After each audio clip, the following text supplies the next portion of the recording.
Mapalad ang mga maawain, dahil kaaawaan din sila ng Diyos.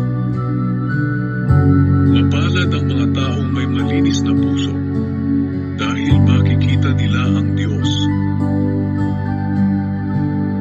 Mapalad ang mga taong nagtataguyod ng kapayapaan, dahil tatawagin silang mga anak ng Diyos.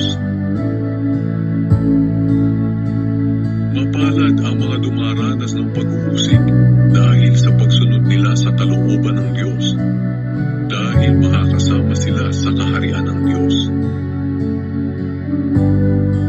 Mapalad kayo kung dahil sa pagsunod ninyo sa akin ay iniinsulto kayo, inuusig at pinaparatangan ng masama.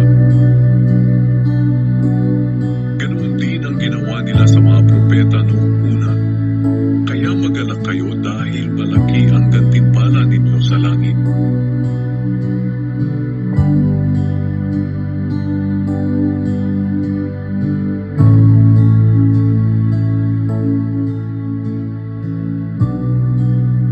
Mapalad kayong mga nagugutom ngayon, dahil bubusugin kayo.